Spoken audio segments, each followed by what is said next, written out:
గుళ్ళో పెళ్ళి అంటే ఆనంద్ ప్రమద్వర ప్రేమించుకున్నారా? పెళ్ళి కూడా చేసుకోవాలనుకున్నారా? గుండెనెవరో మెలిపెట్టి తిడుతున్నట్టు అనిపించింది. ఆనంద్ ఈ వివాహానికి ఇంతకాలం ఎందుకింత విముఖతగా ఉన్నాడో కూడా అర్థమైంది. నా చేతిలో శుభలేఖలు నవ్వుతున్నట్టు అనిపించాయి.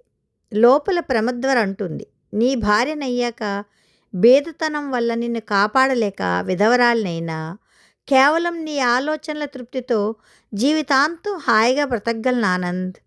కానీ నీతో వివాహం మానుకుంటే వచ్చే డబ్బు నీ ప్రాణాల్ని రక్షిస్తుందని తెలిసాక కూడా ఇంకా ఈ వివాహం ఎలా చేసుకోను? నన్ను అర్థం చేసుకో. అర్థమైంది. నాకే కాదు, లోపలున్న ఆనందికి కూడా అర్థమయ్యే ఉంటుంది. కళ్ళు మిరిమిట్లు గొలిపే వెలుగును చూసి మనిషి అప్రయత్నంగా కళ్ళు మూసుకున్నట్టే ఆమె చెప్పింది అర్థమైన నా మనసు మొద్దుబారిపోయింది. ఆ క్షణమే లోపలికి వెళ్ళి నేను చెప్పిన అబద్ధం గురించి వాళ్ళకి చెబుదామనుకున్నాను. కానీ చేతిలో ఉన్న శుభలేఖలు నన్ను వారించాయి. మీకు నేను దుర్మార్గుడుగా కనిపిస్తూ ఉండవచ్చు, కానీ చెప్పానుగా, నేను జీవితంలో విలువనిచ్చేది రెంటికే. ఒకటి నా కూతురు, రెండు నా పరువు. మీరేమనుకున్నా సరే దాన్ని మాత్రం బలిపెట్టలేను. ఇంత జరిగి ఊళ్ళో అందరికీ శుభలేఖల విషయం కూడా తెలిసాక ఇప్పుడిక ఈ వివాహం ఆగిపోతే నా పరువేంగాను. వెనుదిరిగి వచ్చేశాను. కానీ ఇంటికొస్తున్నంతసేపు నా మనసులో ఏదో తెలియని బాధ నన్ను తొలుస్తూనే ఉంది. కానీ నేను మాత్రం ఏం చేయగలను? ఇది జరిగిన 10 రోజులకి ఆనంద్ తరళాల వివాహం జరిగిపోయింది. ప్రమద్వరే దగ్గరుండి పెళ్లి పనులన్నీ చేయటం నన్ను మరింత ఇబ్బందిలో పెట్టింది. ఆ అమ్మాయి మొహంలో ఏ భావము నాకు కనపడలేదు. మా ఊరి గోదావరి కూడా ఇలాగే ఎత్తుపల్లాల్ని సుడిగుండాల్ని కడుపులో దాచుకుని పైకి గంభీరంగా ఉంటుంది. ఈ అమ్మాయి ప్రేమ సంగతి తెలిసిన ఒకే ఒక బయట వ్యక్తిని బహుశా నేనేనేమో. ప్రేమ మీద నాకు గొప్ప అభిప్రాయం ఏమీ లేదు. కానీ నా అంచనాలన్నీ తారుమారు చేసింది అమ్మాయి. ప్రేమించిన వ్యక్తిని బ్రతికించుకోవడం కోసం తన భవిష్యత్తునే ఫణంగా పెట్టింది. నాకు తెలియని కొత్త ప్రపంచం ఇది. మా పల్లెలో ప్రపంచంలో రాజకీయాలు, ద్వేషాలు, గెలుపులు, ఓటములే తప్ప ప్రేమలు, త్యాగాలు లేవు. నేను ఆడిన అబద్ధం చాలా రాత్రులు నన్ను బాధ పెట్టింది. 1000 అబద్ధాలాడైనా ఒక పెళ్లి చేయమన్నారు కదా అని సరిపెట్టుకునేవాడిని. చివరికి నా కూతురు వేస్తున్న జోకులు కూడా నా చెవిన పడకపోలేదు. ప్రమద్వర తనని పెళ్లి కూతురుగా అలంకరిస్తున్నప్పుడు చూసావుటే, గోదావరిలో నేను వదిలిన పడవే ముందెళ్ళింది. అందుకే నా పెళ్ళి నీకన్నా ముందైపోతోంది అన్నప్పుడు మాత్రం వాళ్ళ ముందుకు వెళ్ళి అంతా చెప్పేద్దామనిపించింది. కానీ అప్పుడు కూడా పరువు గురించిన నా భయమే నన్ను అడ్డుపెట్టింది. అప్పటికి పెళ్ళి 2 రోజులు మాత్రమే ఉంది. ఆనంద్ తాలూకు గుండె జబ్బు గురించి తెలిసిన వాళ్ళం నలుగురిమే. వాళ్ళిద్దరూ, నేను, మా ఊరి డాక్టరు. పెళ్ళైన మరుసటి రోజే శోభనం ఏర్పాటు చేశారు. ఆ సాయంత్రం ప్రమద్వర నా దగ్గరికి వచ్చింది. ఆనంద్ ఆరోగ్యం ఇలా ఉండగా ఇప్పుడు ఈ ఫంక్షన్ ఎందుకు బాబుగారు? ఆపరేషన్ అయ్యాక పెట్టుకుంటే బాగుంటుంది కదా అంది. అప్పుడొచ్చింది నాకు జ్ఞాపకం. పెళ్ళి ఎలాగో అయిపోయింది కదా, ఇక డాక్టర్తో అసలు విషయం చెప్పించాలి. పర్వాలేదమ్మా, నేను డాక్టర్ని కన్సల్ట్ చేశాను కదా అని ఆ అమ్మాయిని పంపించేసి డాక్టర్కి కబురు చేశాను. మరుసటి రోజు ప్రొద్దున్న అతను వచ్చాడు. గదిలోకి తీసుకెళ్ళి అతడేం చెప్పవలసింది చెప్పాను. మళ్ళీ ఆనంద్ని పరీక్ష చేసి వీలైతే పట్నం నుంచి పెద్ద డాక్టర్ని కూడా ఇంకొకసారి పిలిపించమన్నా. బైపాస్ సర్జరీ అవసరం లేదని, మందులు వాడితే సరిపోతుందని అతడు చెప్పాలి. డాక్టర్ తలూపాడు. ఆనంద్కి ఏమాత్రం అనుమానం రాకూడదు. మొదట్లో బైపాస్ కావాలనుకున్నారు, ఇప్పుడు అది సర్దుకుంది. అలా చెప్పాలి, అర్థమైందా? నేను చూసుకుంటాను కదా సార్. అందరూ ఆనందించే శుభవార్త ఎలా చెప్తానో మీరే చూస్తారు కదా అన్నాడు కుర్ర డాక్టరు. పర్లేదు, పైకొస్తాడు. మేము మరో 1-2 విషయాలు మాట్లాడుకొని గదిలోంచి బయటకు వచ్చాం. తలుపు తీసి హఠాత్తుగా పాముని చూసినట్లు అలాగే నిలబడిపోయాను. మేడ మీద నుంచి ఎప్పుడొచ్చాడో, ఎంతసేపటి నుంచి వింటున్నాడో తెలియదు కానీ ఆనంద్ అక్కడ నిలబడి ఉన్నాడు. అతడి మొహం ఎర్రగా కందిపోయి ఉంది. మూసిన గుప్పెట్లు, వణికే చేతులు అతని ఆవేశాన్ని చెప్తున్నాయి. మనిషి నిలువెల్లా ఊగిపోతున్నాడు. ఆనందరావు చెప్పిన కథ. తిరిగి వెళ్ళిపోవడానికి సామాన్లేమీ సర్దుకోలేదు. పెళ్లి కోసం తీసుకొచ్చిన నా తాలూకు వస్తువులు కూడా వెనక్కి తీసుకెళ్లే ప్రయత్నం ఏమీ చేయలేదు. మామూలుగా నా గదికొచ్చేశాను. నేను ఇలా వెళ్ళిపోవడం వాళ్ళింట్లో పెళ్లి కోసం వచ్చిన బంధువులకు తెలుసో లేదో నాకు తెలీదు. నాకు సంబంధించినంత వరకు ఈ పెళ్లి కాలేదంతే. చాలా కామ్గా, కూల్గా నా గదికి తిరిగి వచ్చేశాను. నాకే గుండె జబ్బు లేదని, ఈ పెళ్లి కోసం పన్నిన వలలో ఇరుక్కుపోయానని, గదిలో ఆయనకి డాక్టర్కి మధ్య జరిగిన సంభాషణ వల్ల తెలిసిన మరుక్షణం అప్పుడు మాత్రం నేను రాక్షసుణ్ణి అయ్యాను. ధడేలును తలుపు తోసుకుని లోపలికి ప్రవేశించిన నన్ను చూసి వాళ్ళు స్థాణువులయ్యారు. డాక్టర్ మొహంలో భయం స్పష్టంగా కనిపించింది. అతడేదో అనే లోపల నా చెయ్యి విస్సూరుగా వెళ్ళి అతని గడ్డాన్ని తాకింది. బహుశా పళ్ళు కదిలిపోయి ఉండుంటాయి. అడ్డొచ్చిన రావుగారిని కూడా అదే తాకిడితో ఎదుర్కోబోయాను కానీ ఆయన వయసు పెద్దరికాన్ని నిలిపింది. ఆ గదిలోంచి విసురుగా బయటకొచ్చాను. నా ఆవేశానికి ఆనకట్ట పడలేదు. అదే వేగంతో పైకి వెళ్ళాను. తరళ ఇంకా నిద్రపోతూనే ఉంది. నా కోపం ద్విగుణీకృతమైంది. మొదటి రాత్రి తెల్లవారేక కూడా ఇంతలా నిద్రపోతున్న ఆ కూతురి గారాబం, అనుకున్నది ఎలాగైనా సాధించగలిగే మొండితనం, నన్నో వెధవని చేసిన ఫీలింగ్ అన్నీ కలిసిన దాని ఫలితం. ఏమైందండి అలా ఉన్నారు అని అప్పుడే లేచి అంటున్న తన మాటలు పూర్తి కాకుండానే చెంప చెళ్ళుమంది. మల్లెపూలు గదంతా చెదిరాయి. రాక్షసి, నీ మూలానే ఇదంతా అన్న కసి, ఆవేశం అంతా గొంతులోనే కప్పబడిపోయింది. తరళ అలాగే నిశ్చేష్టురాలే నిలబడిపోయింది. తను నా జీవితానికి, ప్రమద్వర భవిష్యత్తుకి ఎంత ద్రోహం చేసిందో, మేమిద్దరం కన్న కలల్ని ఎలా సమూలంగా నాశనం చేసిందో చెబుదామని నోటి చివరి వరకు వచ్చింది. కానీ అంతలోనే చీ, ఈవిడితో చెప్పేదేమిటి అనిపించి అక్కడి నుంచి కిందికి వచ్చేశాను. అదొక్కటే కాదు కారణం. వీళ్ళు ఎంతకైనా తెగించిన వాళ్ళు. నాకు ప్రమద్వరకు మధ్యనున్న ప్రేమ ఈవిడికి తెలిస్తే అది ప్రమద్వర ప్రాణానికి కూడా హాని కలిగించవచ్చు. ఆ క్షణం తరళ నా భార్య అన్న విషయం కూడా మర్చిపోయాను. నా శత్రువులు ఈమె తండ్రి, అదొక్కటే భావం నా మనసంతా నిండిపోయింది. మనుషుల్ని కొనగలరు వీళ్ళు, డబ్బుతో, లేకపోతే బెదిరించి, అది కాకపోతే మరేదో ప్లాన్ వేసి ఇప్పుడు వేశారు కదా అనుకున్నది సాధించగలరు. వాళ్ళ మొహం చూడడానికి అసహ్యం వేసింది. అందుకే నా గదికి వచ్చేశాను. అసలు ఈ తప్పంతా ప్రమద్వరది. నా చేతులు కట్టేసి ఈ వివాహానికి ఒప్పించింది. త్యాగం పేరిట అనవసరంగా నన్నీ ఊబిలోకి దింపింది. నేను గదికి వచ్చేసిన 5 నిమిషాలకి తరళ తండ్రి వచ్చాడు. చాలా గొప్ప నటుడు. 100 లంకణాలు చేసినట్టు మొహం పెట్టాడు. రాగానే చేతులు పట్టుకుని, అల్లుడు, ఈ తప్పంతా నాది, నన్ను క్షమించు అన్నాడు. నన్ను నేను నిగ్రహించుకోవడానికి చాలా కష్టపడవలసి వచ్చింది. చూడండి, అయిపోయిందేదో అయిపోయింది. మీ కూతురికి నాకు ఏ సంబంధమూ లేదు. మీరు పెద్ద భూస్వామి అని, ఈ ఊళ్ళోకెల్లా గొప్ప ఇన్ఫ్లుయెన్స్ ఉన్న మనిషి అని నాకు తెలుసు. కానీ మీరేం చేయగలరో నేను చూస్తాను. మీరు మీ కూతురు కలిసి వేసిన ఈ అతి గొప్ప ప్లాన్కి నేను మీ కూతురికి వేస్తున్న శిక్ష అదే. మొదటి రాత్రయ్యాక మొగుడు వదిలేసిన దానిలాగా ఇక జీవితాంతం గడపాలి.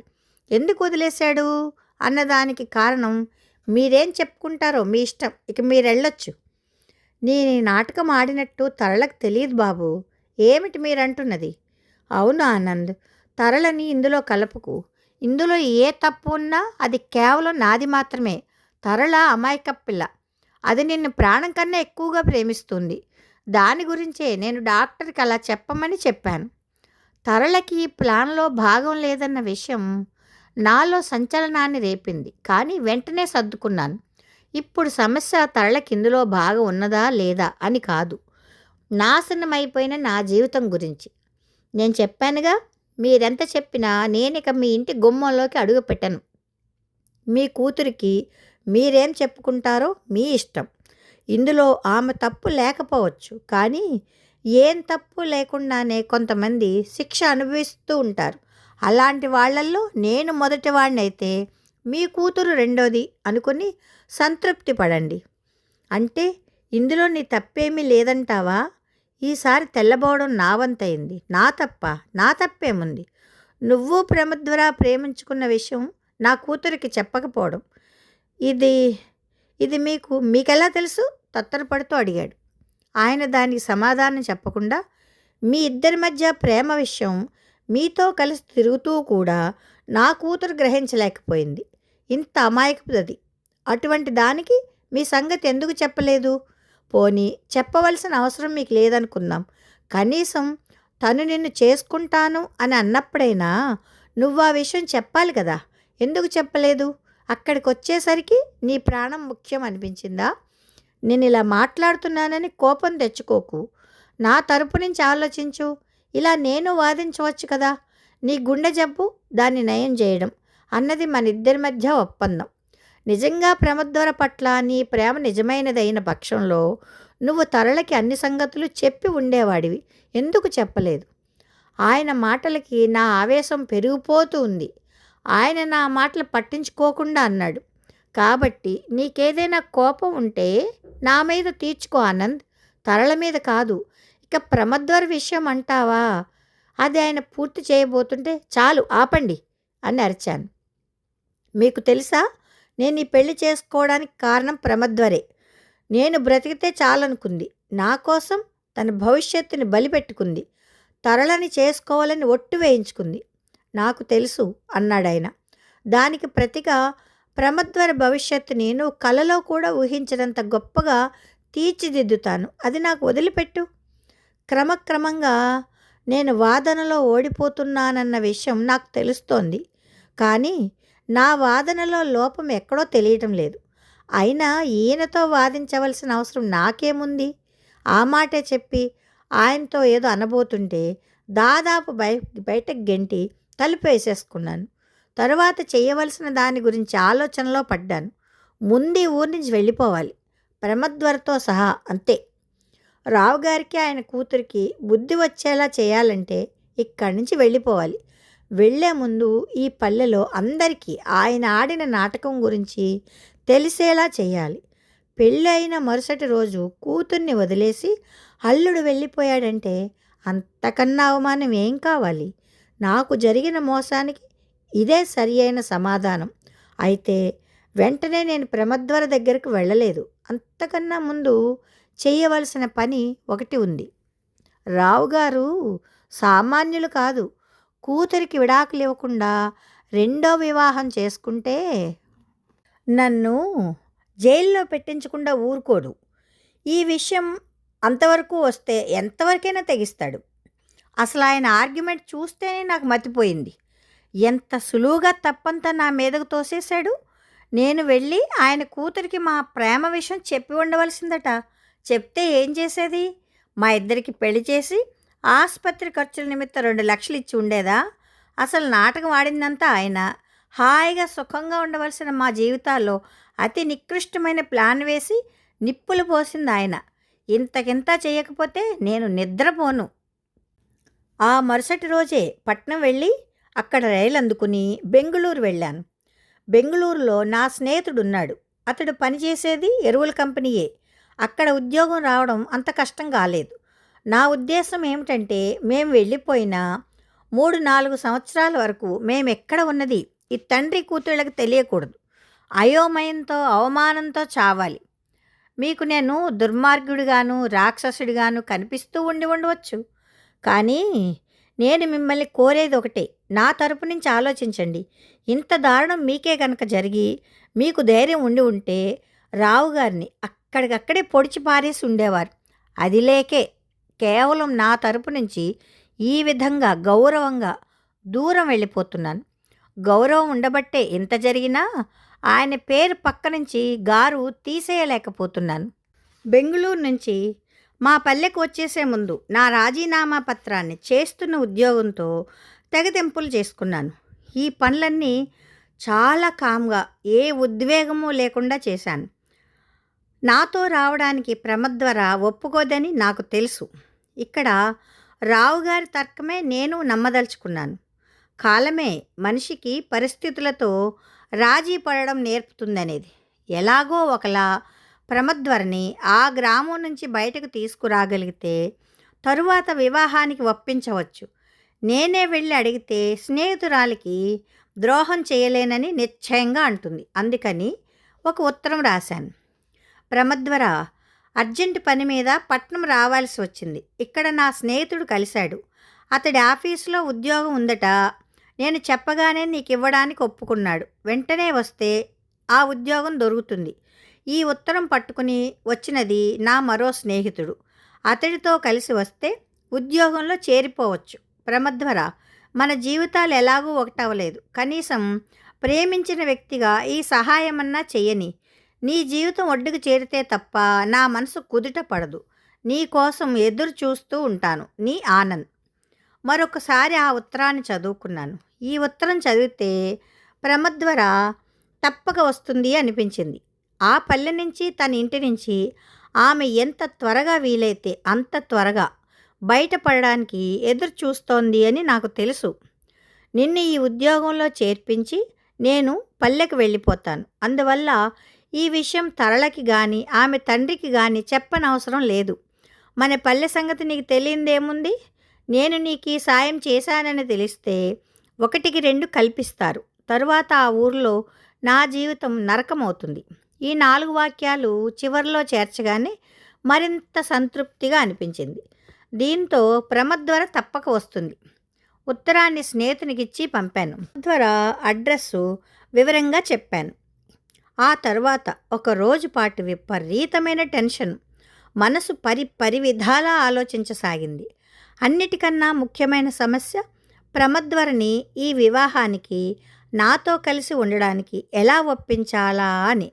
మిగతా అన్ని విషయాలు ఒకటిగా ఉన్నా సామాజిక నైతిక విలువల దగ్గరకు వచ్చేసరికి మావి భిన్నాభిప్రాయాలు. ఇప్పటి సంఘటనే తీసుకుంటే వాళ్ళు నన్ను మోసం చేశారు. దానికి ప్రతిగా నేను చేతగాని వాడిలా చేతులు ముడుచుకొని కాపురం చేయలేను. అయిపోయిందేదో అయిపోయింది అనుకోలేను. అంతకంతా ప్రతీకారం చేయాలి. అన్నిటికన్నా ముఖ్యంగా నా సుఖ సంతోషాలకు ఆనకట్ట వేసే అధికారం వాళ్లకు లేదని నిరూపిస్తాను. ఇది నా వాదన. కానీ ప్రమద్వర ఈ వాదనకి ఒప్పుకోదని నాకు తెలుసు.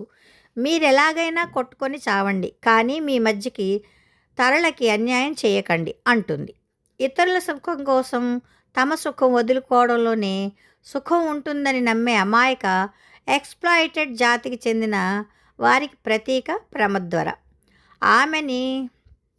ఆమెతో పాటు కలిసి ఉండడానికి ఒప్పించడం అంటే మామూలు కాదు. కానీ 6-3 3-6 దీన్ని సాధించి తీరుతాను. ఇలాంటి ఆలోచనలతో ఒకరోజు గడిచింది. నాకు అర్థం కాలేదు. పట్నం నుంచి లాంచ్ మీద 4 గంటల ప్రయాణం ఆ పల్లె. నా స్నేహితుడు ఎందుకు ఇంకా రాలేదు? మరో రోజు గడిచింది. నా స్నేహితుడు రాలేదు. నాకు ఆతృత ఎక్కువైంది. మరి కొంచెం సేపు చూసి నేనే బయలుదేరాను. పల్లెకు చేరుకునేసరికి చీకటి పడింది. ఆ రోజు అమావాస్య. నన్నెవరూ గుర్తించలేదు. కాకపోతే రావుగారు అల్లుడిగా వచ్చిన కొత్త హోదాకి ఈ పాటికి నేను వచ్చిన వార్త అందరికీ తెలిసిపోయేది. ఏమో, రావుగారి తెలివితేటలు అఖండం. పెళ్ళైన మరుసటి రోజే ఏదో పని మీద అల్లుడు బయట ఊరు వెళ్ళాడని అందరికీ చెప్పాడేమో ఆయన. ఆ ఆలోచనలతోనే ప్రమద్వర ఇల్లు చేరుకున్నాను. మలుపు తిరగగానే దూరం నుంచి ఆ ఇల్లు కనపడింది. చప్పున నా కాళ్ళు ఆగిపోయాయి. ఇంటి ముందు పందిరేసి ఉంది. పెళ్లి పందిరి. నాకేం చేయాలో తోచలేదు. జ్ఞానేంద్రియాలు పనిచేయడం మానేశాయి. నేను ఊహించని సంగతి అది. నా మనసులో ఇంకా ఏదో అస్పష్టమైన ఆశ ఉండిపోయింది. మరో 2 అడుగులు వేశాను. నా మామగారైన రావుగారు పెళ్లి పెద్దలా అక్కడ కూర్చొని ఉన్నాడు. అప్పుడే లోపల నుంచి ప్రమద్వర మామ పెళ్లి బట్టల్లో బయటకు వచ్చాడు. నా మనసులో ఏ మూలో ఏ మాత్రమో కొద్దిగా ఆశ ఉంటే అది క్రమంగా నశించసాగింది. ఒక కుర్రవాడు అట్నుంచే వెళ్తుంటే అడిగాను, ఎవరి పెళ్లి జరిగింది? అదుగో ఆ ఇంట్లో. అది తెలుసులే, పెళ్లి కూతురు పేరేమిటి? ప్రమదక్క. వాడు పరిగెత్తి వెళ్ళిపోయాడు. నేను అలాగే నిలబడి ఉన్నాను. మనం అప్పటి వరకు ఊహిస్తూ వస్తున్నదే జరిగినా అది జరిగింది అని తెలిసేసరికి కలిగే బాధ, ఆందోళన వేరు. అయితే ఈ రెండింటికన్నా తీవ్రమైనది ఆ పెళ్లి పందిరి మధ్యలో కూర్చుని కబుర్లు చెప్తున్న జీపీ రావు. వింత నవ్వుతో నా గొంతు కోశాడు. ఎంత తెలివిగా నా చుట్టూ వలబిగించి అన్ని దారులు మూసేశాడు. తలుచుకుంటేనే ఒళ్ళు కంపరంగా ఉంది. ఆ క్షణమే పరిగెత్తుకు వెళ్ళి ఆ పందిరి పీకేసి ప్రమద్వరిని నాతో తెచ్చుకోవాలన్న కోరికని బలవంతం మీద ఆపుకున్నాను. అది కాదు మార్గం. నేనిలా చేస్తానని తెలిసే క్షణాల మీద ప్రమద్వర వివాహం చేయించేశాడాయన. ఇప్పుడు నేనేం చేసినా నన్ను అది కటకటాల వెనక్కు తోసేస్తుంది. ముళ్ళుని ముళ్ళుతోనే తీయాలి. ఈ రకమైన మోసపు పద్ధతుల ద్వారా నన్ను కట్టి పడేయలేరని నిరూపించాలి. అలాంటి పథకం ఆలోచించడానికి కొంత సమయం కావాలి. అన్నిటికన్నా ముందు ప్రమద్వర్ని కలుసుకోవాలి. అసలేం జరిగిందో తెలుసుకోవాలి. ఆమె మీద ఎన్ని రకాలుగా, ఎన్ని విధాలుగా ఒత్తిడి తీసుకొచ్చారో తెలుసుకోవాలి. అయితే ఆమెను ఎలా కలుసుకోవాలో నాకు అర్థం కాలేదు. నాతో మాట్లాడిన కుర్రవాడు తిరిగి అటుకేసి వచ్చాడు. వాడితో చిన్న చీటీ వ్రాసి పంపించాను. 5 నిమిషాల్లో గోదావరి ఒడ్డుకు వచ్చి కలుసుకోమని. మామూలుగా వ్రాస్తే ఆమె రాదని, అందుకని చివరిలో ఒక వాక్యం చేర్చాను. 5 నిమిషాల్లో రాకపోతే గోదావరిలో నా శవం తేలుతుందని. ఈ చేర్చడం కేవలం ఆమెను బెదిరించడానికే కాదు, ఈ ముసలివాడు ఆడిన నాటకంలో ఒక పావుగా మారి కట్టబడిన మంగళసూత్రానికే ప్రమద్వర ఎక్కువ విలువనిచ్చేటట్టయితే నాకు జీవితంలో ఇక మిగిలిందంటూ ఏమీ లేదు. నా మరణం ద్వారా అతని కూతుర్ని శాశ్వతంగా విధవరాల్ని చేసి ముసలివానికి మరపురాని గుణపాఠం నేర్పవచ్చు. ఇంకే విధంగానూ చేత కాకపోతే ఇదే ఆఖరి దారి అనుకున్నాను. కాగితం కుర్రాడికిచ్చి పంపి గోదావరి ఒడ్డుకు బయలుదేరాను. ఉరుకులు పరుగులు తీస్తూ గోదావరి పారుతోంది. దాన్ని చూస్తుంటే నాకు ఆ తండ్రి కూతుళ్ళు గుర్తుకొచ్చారు. ఈ గోదావరి అంతే, దేన్ని లెక్క చేయదు. అనుకున్నది సాధిస్తుంది, అడ్డొచ్చిన వాళ్ళని ముంచేస్తుంది. మామూలు సమయాల్లో మాత్రం పైకి నిర్మలంగా కనబడుతుంది. ఆ 5 నిమిషాల కాలం నా నిర్ణయంలో మార్పేమీ తీసుకురాలేదు. అయినా ఆ నిర్ణయం ఆవేశంలో తీసుకున్నది కాదు. వాళ్ళిద్దరూ నాకు కలిగించిన మనస్తాపానికి రెట్టింపు నేను కలిగించాలి. అయినా నా మనసులో ఏమోలో కాస్త ఆశ ఉన్నది, ప్రమద్వర వస్తుంది అని. వస్తే మాత్రం నాతో పాటు తీసుకువెళ్ళిపోగలననే నమ్మకం ఉంది. ఏ సామాజిక కట్టుబాట్లు, ఏ నైతిక విలువలు మమ్మల్ని ఆపలేవు. ప్రమద్వర రాలేదు. 5, 6, 7 నిమిషాలు గడిచాయి. మరో 3-4 నిమిషాలు చూశాను. ఆమె జాడలేదు. నాకు ఆమె మీద కూడా కోపం వచ్చింది. మనిషికి సెంటిమెంట్లు ఉండడంలో తప్పులేదు, ఉండాలి కూడా. కానీ అర్థం లేని వాటిని పట్టుకుని వేలాడడంలో అర్థం లేదు. నాకు మొత్తం మనుషులందరి మీద ప్రేమ కన్నా కసి ఎక్కువవుతోంది. రెల్లుగడ్డి అంచుల్ని తాగుతూ గోదావరి ప్రవహిస్తోంది. మరో క్షణం ఆగితే నా శరీరం దానిలో పడి కొట్టుకుపోయేది. అప్పుడు చూశాను ఆ ఆకారాన్ని. వేగంగా నా వైపుకు వస్తోంది. ఆ నడకలో తొందరపాటు కనిపిస్తోంది. నా మనసులోని ఆశాదీపం ఒక్కసారిగా ఉవ్వెత్తు నెగిసి అంతలోనే ఆరిపోయింది. వస్తున్నది ప్రమద్వర కాదు, నా మామగారు. ఊహించని విధంగా ఆయన్ని అక్కడ చూసి బిత్తరపోయాను. కానీ అది లిప్తకాలం మాత్రమే. అప్పటి వరకు నా మనసులో దాక్కుని ఉన్న కసి, ద్వేషం రెండింతలై ఒక్కసారిగా బయటకు వచ్చాయి. ఇతడే, ఇతడే, ఇతడే. చుట్టూ ఎవ్వరూ లేరు.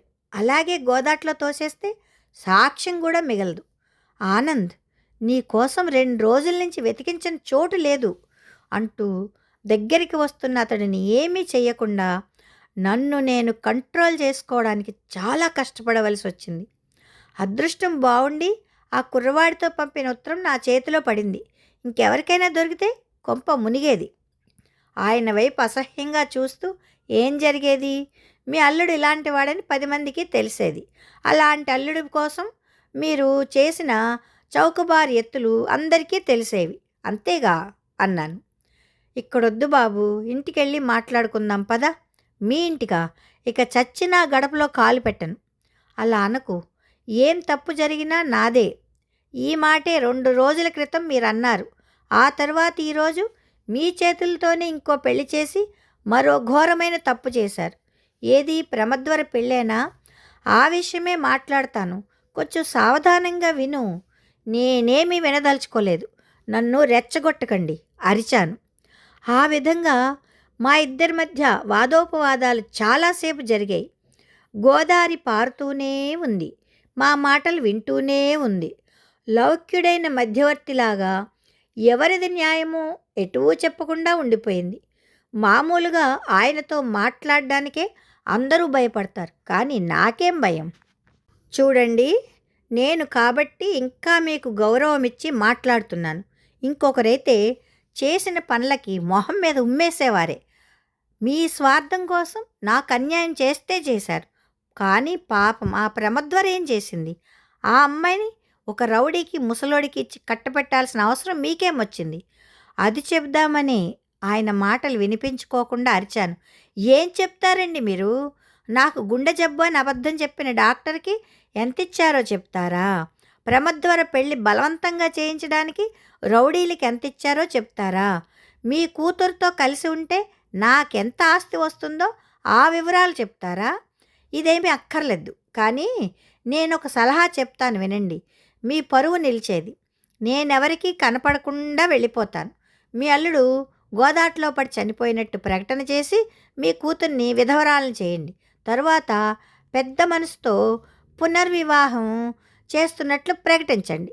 ఇక పెళ్ళికొడుకు అంటారా? మీ అంత డబ్బున్న ఆయనకి అల్లుడవడానికి ఎవడిష్టపడ్డు? డబ్బు కోసం కక్కుర్తుపడి నిండు ఆరోగ్యవంతుడికే గుండె జబ్బు అని చెప్పగలిగిన డాక్టర్ మీ అల్లుడైతే మరీ మరీ మంచిది. మామ అల్లుళ్ళు కలిసి ఇంకెందరినో నాశనం చేయొచ్చు. నువ్వు నన్నెన్నైనాను, కానీ తరళ భవిష్యత్తు బాగుండాలి. నేను చేసిన తప్పుకి దాన్ని శిక్షించకు. అయిందేదో అయిపోయింది. మీరిద్దరూ సుఖంగా ఉండాలంటే నేనేం చేయాలో చెప్పు. ఏమైనా చేస్తారా? నా కూతురు సుఖంగా ఉండడం కోసం ఏమైనా చేస్తాను. అయితే చావండి. ఆయన చప్పున తలెత్తాడు. హేళనగా నవ్వాను. ఏం, ఆత్మహత్య చేసుకుంటే పరువు పోతుందని భావిస్తున్నారా? కూతురు కోసం పరువు పోగొట్టుకోవాలా వద్దా అని ఆలోచిస్తున్నారా? ఇప్పటి వరకు మీ అద్భుతమైన తెలివితేటలతో మా జీవితాలతో ఆడుకున్నారు. ఇక ఇప్పుడు నా వంతు. మీరు చేసిన దానికి ఇంతకింతగా అనుభవించేలా చేస్తాను. జరిగినదంతా తరళకు చెప్పి వద్దు వద్దు చప్పున అన్నాడాయన. చేసిందంతా నేను. తను పట్టుకున్న కుందేటికి 3 కాళ్ళున్న అభిప్రాయంతో గర్వంతో మిడిసిపడుతూ ఉంటుంది మీ కూతురు. దానికి దెబ్బ కొట్టకుండా వదలను. ఆయన ఏదో అనబోతూ మానుకొని, సరే అల్లుడు, ఇంత జరిగాక ఈ సమస్యకు నాకొక్కటే పరిష్కారం కనబడుతూ ఉంది. నాకు ఒక 4 గంటలు టైం ఇవ్వు, నేను చెప్తాను అని వెనుదిరిగాడు. ఏం చెప్తారు మీరు? వెనక నుంచి గట్టిగా అరిచాను. సమాధానం ఇవ్వలేదు ఆయన. అలాగే నది ఒడ్డున నడుస్తూ రెల్లు పొదల్లో కలిసిపోయాడు. ఆయన 4 గంటల్లో మా ముగ్గురి జీవితాలకి ఏం పరిష్కారం చెప్తాడో నాకు తెలియదు. తెలిసాక మాత్రం నిలువునా కదిలిపోయాను. నేను ఊళ్ళోకి వెళ్ళేసరికి ఆ వార్త గుప్పుమంది. రావుగారు ఆత్మహత్య చేసుకున్నారన్న వార్త అది. అందరూ గుంపులు గుంపులుగా ఆ ఇంటి వైపు పరిగెడుతున్నారు. నేను మాత్రం భూమిలో కాళ్ళు పాతుకుపోయిన వాడిలా అలా నిలబడిపోయి ఉన్నాను. నా మనసులో ఆలోచనలు తుఫానులో ఆకుల్లా కదలసాగాయి. వాటికో నిర్దిష్టమైన రూపం లేదు. నా మనసు అభావపరిచేటందుకు మాత్రమే అవి ఉన్నట్టు తోచాయి. ఆత్మహత్య చేసుకుంటే పరువు పోతుందని భావిస్తున్నారా? మీకు జీవితంలో కావలసినవి 2 కదా, మీ కూతురి ఆనందం, మీ పరువు. మొదటి దానికోసం రెండోది వదిలిపెట్టండి. నా మాటలు ఆయన ఇంత దారుణానికి తలపడేలా చేస్తాయి అనుకోలేదు. నా కోరిక ఇంత పెద్ద బలిదానాన్ని కోరుతుందని నేను ఊహించలేదు. నా ఆవేశం, ఆయన మీద నాకున్న కోపం నన్ను ఇష్టం వచ్చినట్లు మాట్లాడేలా చేసినాయంతే. ఇదేమిటి ఇక్కడ నిలబడిపోయావు? మీ మామగారు పోయారట కదా, పద పద అన్న కరణంగారి మాటలకి తేరుకుని అప్రయత్నంగా ఇంటివైపు నడిచాను. ఆయన శరీరం మీద పడి తరళ, ఆమె తల్లి గోలు గోలున రోదిస్తున్నారు. ప్రమద్వర వారిని ఓదారుస్తుంది. ఆమె ఇంకా పెళ్లి బట్టల్లోనే ఉంది. పెళ్ళైన మొదటి రాత్రి నుంచి నేను కనపడకుండా పోవడానికి, ఈరోజు ఈయన మరణానికి ఏదైనా లెంకె ఉందేమో అని కొందరు నా వైపు అనుమానంగా చూస్తున్నారు. అప్పుడే చిన్న పల్లెల్లో ఇలాంటి విషయాలు చాలా ఆసక్తిని కలిగిస్తాయి. కరణంగారు దహనానికి ఏర్పాట్లు చేస్తున్నారు. నేను కూడా బయటికి వచ్చాను. అక్కడే నిలబడి ఉన్న డాక్టర్ నాకు ఒక ఉత్తరం అందించాడు. ఇలాంటి ఉత్తరం ఏదో ఉండి ఉంటుందని ఊహించాను. కానీ ఆ ఉత్తరంలో విషయాలు మాత్రం నేను ఊహించని రీతిలో ఉండి కదిలించి వేశాయి. ఈ ఉత్తరం ఇలా ఉంది. బాబు, నా మీద నీకు కోపం చల్లారిందనుకుంటాను. లేదా నేను నీకు మూర్ఖినిలా కనిపిస్తూ ఉండొచ్చు. కానీ ఒక విషయం అర్థం చేసుకో. నాకు నా కూతురంటే వల్ల మాలిన ప్రేమ. దానికోసం ఏమైనా చేస్తాను. ఆ బలహీనతతోనే డాక్టర్తో నాటకం ఆడించాను. నాకప్పటికి మీ ప్రేమ సంగతి తెలీదు. కేవలం నా అహంభావానికి అడ్డుగా నువ్వు ఈ వివాహానికి ఒప్పుకోవడం లేదని అనుకున్నాను. నా తెలివితేటలకి ఇదొక సవాలు అనుకున్నాను. నువ్వు ఈ వివాహం చేసుకున్నాక, ఇంత ఆస్తికి వారసుడివయ్యాక నేను ఆడిన నాటకాన్ని నవ్వుతూ మర్చిపోతావనుకున్నానే కానీ డబ్బుని తృణప్రాయంగా భావిస్తావని, ప్రేమకి జీవితం కన్నా ఎక్కువ విలువనిస్తావని ఊహించలేకపోయాను. అనుకున్నది నెరవేరేదాకా నిద్రపోలేని మనస్తత్వం నాది. ఈ గ్రామంలో ఇప్పటి వరకు అదే జరిగింది. మొట్టమొదటిసారి నన్ను ఎదుర్కొన్నది నువ్వే. నేనే విధంగా చెప్పినా నువ్వు ఒప్పుకోవు, నమ్మవు. నా కూతుర్ని ఏలుకోవు. నేను బ్రతకుండగా ఆలోచించి నేను ఈ నిర్ణయం తీసుకున్నాను. బాబు, నేను నిన్ను కోరేది ఒక్కటే. తరళ అమాయకపు పిల్ల. నా మూలంగా దాన్ని ద్వేషించకు, బాధ పెట్టకు. నేను లేని లోకంలో దాన్ని చూసుకోవాల్సింది నువ్వే. నేను నీకు చేసిన అన్యాయానికి నా ప్రాణం బదులుగా అనుకుని ఇక ఈ ద్వేషాన్ని వదిలిపెట్టు. నా చివరి కోరిక తీరుస్తావు కదూ. చివరిగా ఒక విషయం. నీ స్నేహితురాలు ప్రమద్వర వివాహం నేను స్వయంగా దగ్గరుండి చేయించడం పట్ల నీకు నా మీద దురభిప్రాయం మరింత ఎక్కువై ఉండవచ్చు. కానీ జరిగిందేమిటో చదువు. మొదటి రాత్రి జరిగిన వెంటనే నువ్వు పట్నం వెళ్ళిపోయావు. అక్కడి నుంచి ప్రమద్వరికి ఉత్తరం రాశావు, గుర్తుందా? ప్రేమించి ఒకటి కాలేకపోయినందుకు ప్రతిగా పట్నంలో ఉద్యోగం వేయిస్తానని, తనని వచ్చేయమని కోరుతూ ఒక ఉత్తరం రాశావు. నువ్వు వ్రాసిన రెండో ఉత్తరం పెళ్లి పందిరిలో నా చేతిన పడ్డట్టే నువ్వు వ్రాసిన మొదటి ఉత్తరం ప్రమద్వర తల్లి చేతిలో పడింది. ఆమె కంగారు పడి దాన్ని తన తమ్ముడికి భైరవమూర్తికి చూపించింది. ప్రమద్వరికి రహస్యంగా ఉత్తరం రాయడం నువ్వు చేసిన పొరపాటు. చేతి వరకు వచ్చిన ఫలం జారిపోతుంది అని భైరవమూర్తి భయపడ్డాడు. నువ్వు రెండో కాపురం పెట్టడానికి ఆ అమ్మాయిని పట్నం వచ్చేయమని అడుగుతున్నావేమో అని అనుకున్నారు ఆ అక్క తమ్ముళ్ళు. అంతేకాదు, అప్పటి వరకు ఆ అమ్మాయిని మాటలతోనే వాళ్ళు ఈ పనికి ఒప్పించడానికి ప్రయత్నించారు. మీ ప్రేమ సంగతి తెలిసేసరికి ఆమె పట్ల ఉన్న భయం బహుశా భైరవమూర్తికి పోయి ఉంటుంది. దానికి తోడు అక్క కూడా సపోర్ట్ చేసేసరికి భైరవమూర్తి విజృంభించాడు. ఈసారి మాటలతోనే కాకుండా చేతలతో ఆమెను ఒప్పించడానికి ప్రయత్నించాడు. కూతురు ఇంట్లోంచి వెళ్ళిపోకుండా డబ్బు సంపాదించే ఒక శరీరం మెళ్ళో తాడు పడకుండా ఉండడానికి మొన్న రాత్రి తమ ఇంట్లోనే కన్నెరకం ఏర్పాటు చేసింది ఆ తల్లి. ఆమె తమ్ముణ్ణే ఆ కార్యానికి వినియోగించింది. నేను వెళ్ళేసరికి అక్కడ పరిస్థితి అది. నీ గురించి కనుక్కుందామని వెళ్ళిన నాకు అక్కడ ప్రమద్వర జీవితం కుక్కలు చింపిన విస్తరి కాబోతూ కనిపించింది. అప్పటికే ఆమె జీవోత్సవంలా తయారైంది.